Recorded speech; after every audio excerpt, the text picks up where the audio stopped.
Who's ready for another deep dive into the Dali thundering concept? It's time for reaction.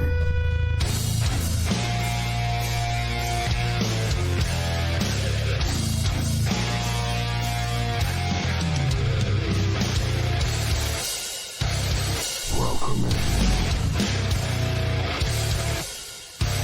Old School Nerd.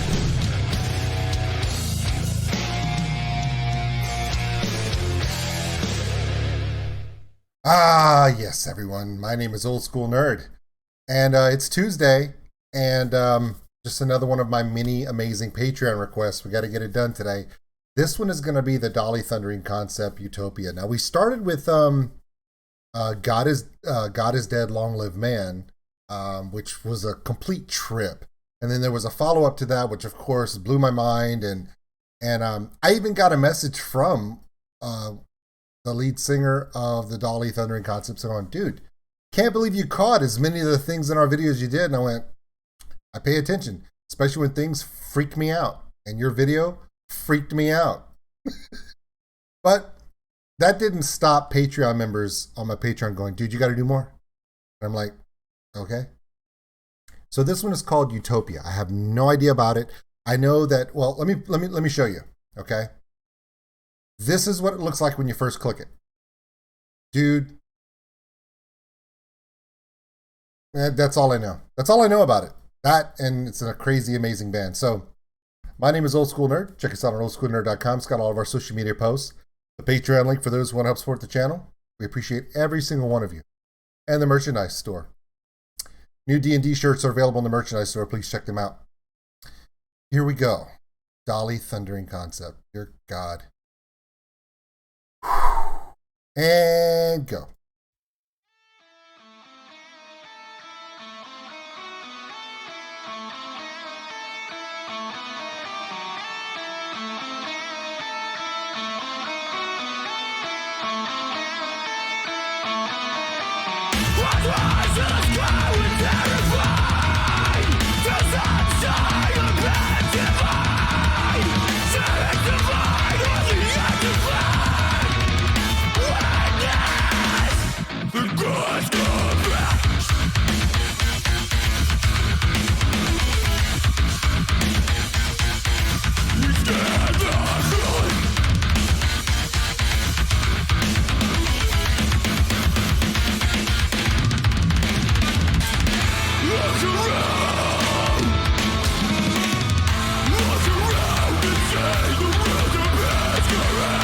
Not what I was expecting, honestly.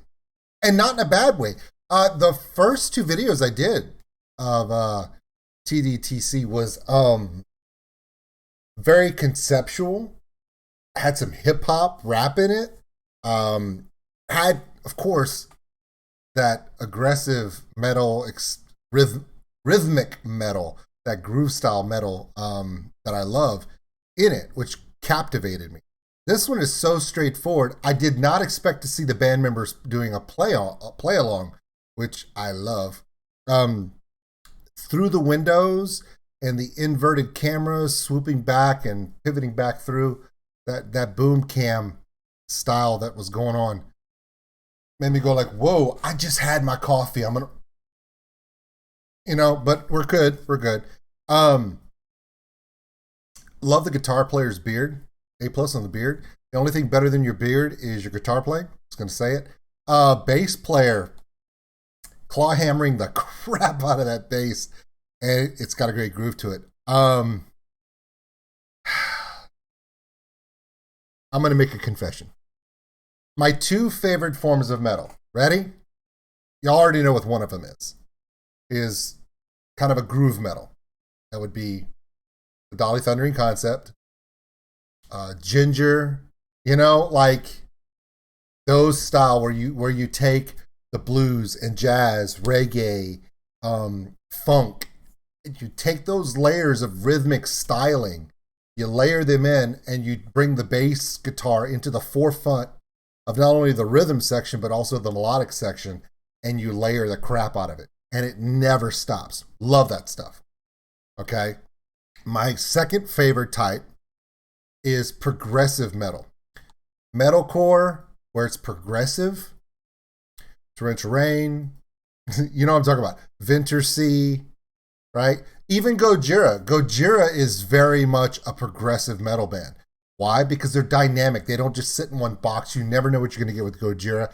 And it can float from any different, you know. Gojira knows what I'm talking about. They appreciate it. Muchas fucking gracias. Anytime, bro. So the Dali Thundering Concept has the ability to do both types of metal that I love. Okay? Whether it be Winter Sea, Fractal Universe, Torrential Rain, and so many other bands where the composition, you never know where it's going to go. And there is no set box that can change the script at any given time. The first band to really do that is all the way back when I was just the gleam in my father's eye, and that would be Rush, where they would just, they could change a time signature, change a key, tempo, doesn't matter, change an arrangement, just and take off in a different direction. And back in the 70s, when drugs and, 20-minute songs were kind of a thing, it worked for them. And it kind of got lost in the 80s and 90s and even in the 2000s, but you see a lot of bands bringing that progressive style back. And I also feel that one of the only real big mainstream bands that kept that progressive style going throughout into the 2000s and to now that bands are coming back to it, was like Coheed and Cambria and a few others, where they continued that progressive styling where you just never know where they were going, layering the different ideas. So when people go, why are you so excited about listening to Fractal Universe? Why do you get so excited about Gojira? Why do you get so excited about Ginger and the Dali Thundering Concept and Winter Sea and, Torrential Rain, all these different bands?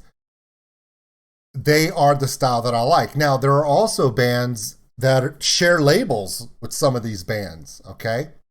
For instance, you could have, Ginger and Unleash the Archers. One band is from Ukraine, one band is from Canada, right? Both on the same label, same record label. Uniquely different styles of playing. Power metal, elaborately created and composed with extremely powerful, belting, power metal vocals, Unleash the Archers. Then you have also female fronted, very heavy, but yet take that groove styling and the ability to change genres on the fly, and instead of more of a belting power vocalist, Tatiana has a tendency to be able to do sultry blues and kind of a jazzy feel, and then at the same time can go as dark and deep and guttural as you want. Here's the best part. I love both bands. Why? Because they have no problem being creative. So when somebody says, hey, I want you to check out the Dali Thundering Concept, and I watch the first video and it's God is Dead, Long Live Man, and I'm just like, the imagery catches you. But then while everyone's sitting there focusing on the imagery, I'm listening to the arrangement, I'm listening to the composition, I'm listening to how not only are they storytelling through the visualizations of a video, but if you're sitting in your car and you're riding down the road or you go see them live, you're not watching that video anymore. So if the song itself doesn't carry a storytelling aspect to it, it doesn't matter to me.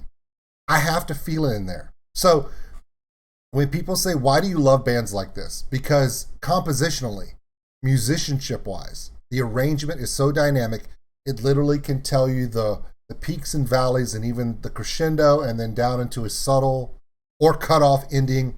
So in the musical arrangement, I feel a story occurring. That was my confession time.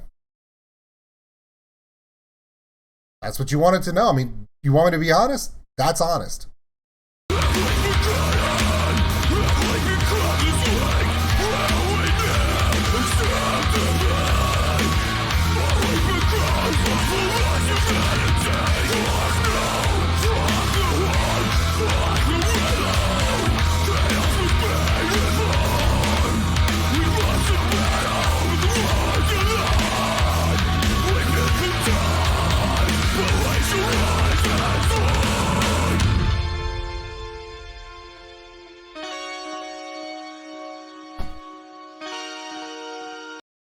This is why I'm into these guys. On a dime, no warning, we're just going to kick it down, bring in some synthesizers, and a woman in a fish scale, what looks to be a bottle cap dress. And we have no idea where we're going through our artistic expression. Come along with us. That's pretty much what they're doing, and this is what I love about this band. So many bands are taking chances that, you have bands like Eskimo Callboy and We Butter the Bread with Butter that take artistic expression to the level where they're obnoxious or shocking or provocative to where you're drawing a crowd through what you're doing. Then you have the bands that are all musically strong. Then you have bands like the Dali Thundering Concept, which do a balance of both. They have no problem bringing in a visual concept or a change of pace or idea to go, whoa, what's going on? But at the same time, the storytelling of the music is so conceptually great. You're just like, they're heavy, and at the same time, it's creative. It's everything you want in a band. It is.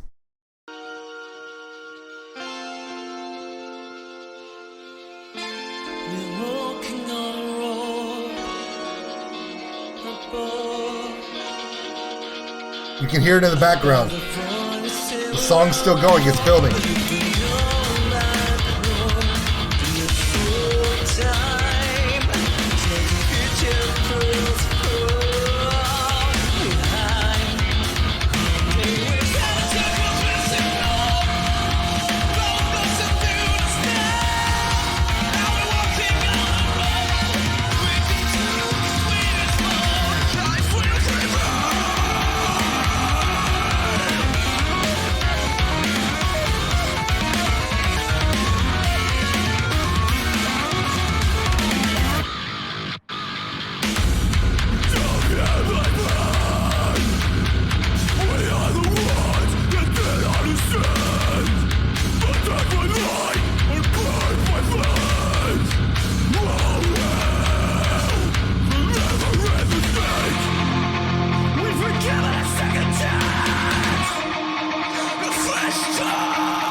All right, this is the third band this year, metal, that I've encountered a saxophone. And here's the thing. Dali Thundering Concept is incorporating a saxophone in this song, in this video.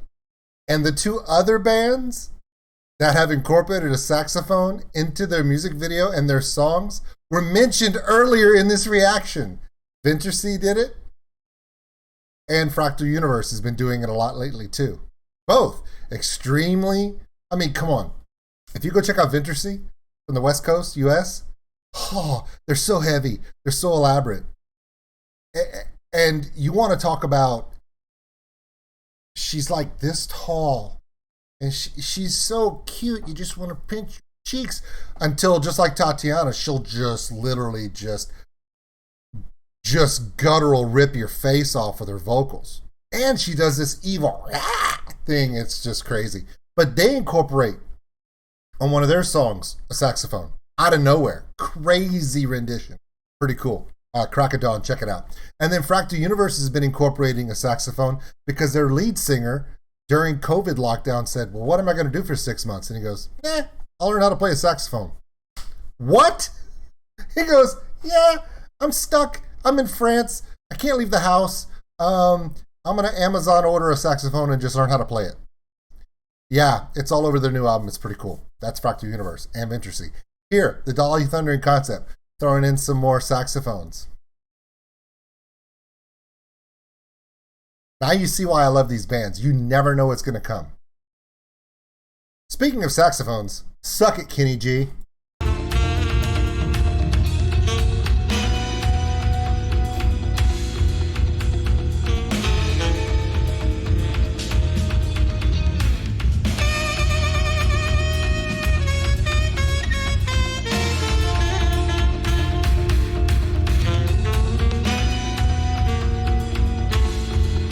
When you have all these bands playing all these jazzy riffs, saxophone's best for it.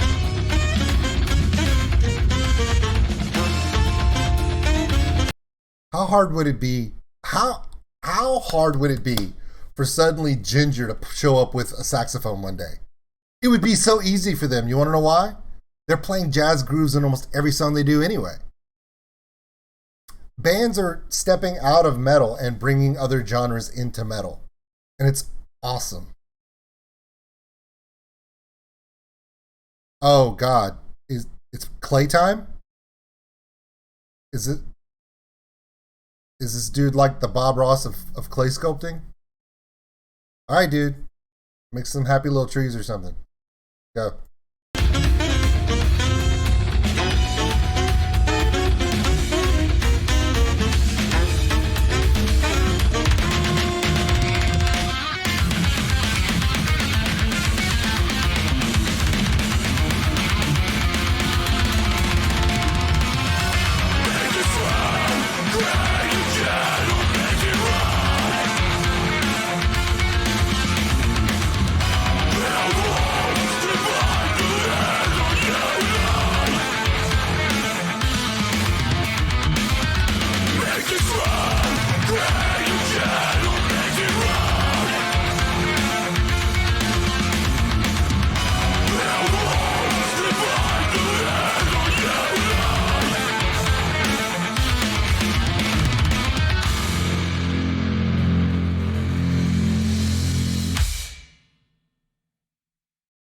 All right, Igor.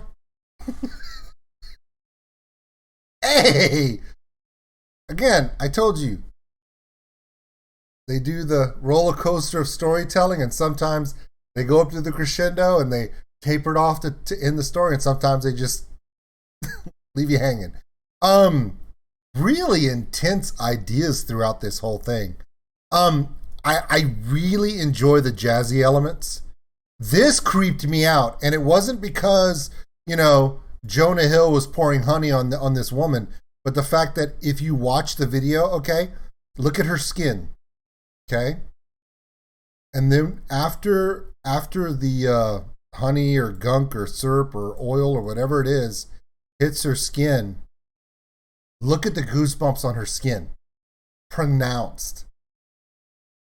I don't know if maybe it was hot oil or cold but that's an goosebumps like this are not a conscious response. They're a subconscious, unconscious response. It is a reaction of the brain to a sudden temperature change or a reaction of intense emotional outburst. That's what usually gives people goosebumps. She has goosebumps everywhere.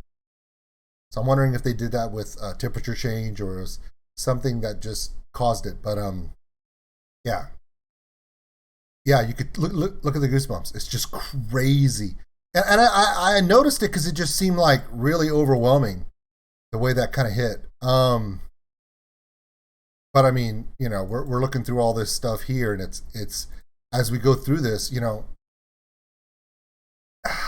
there's just so much to the, and of course, Jonah Hill, good job, buddy. Yeah, okay, so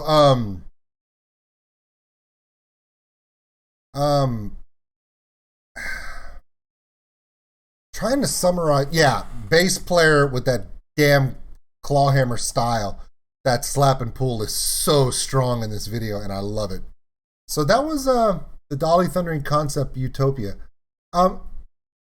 Here's the thing. I thought that creatively, after seeing, God is Dead, Long Live Man, and then the follow-up to that, which, by the way, will come after this video. This video was released before those came out.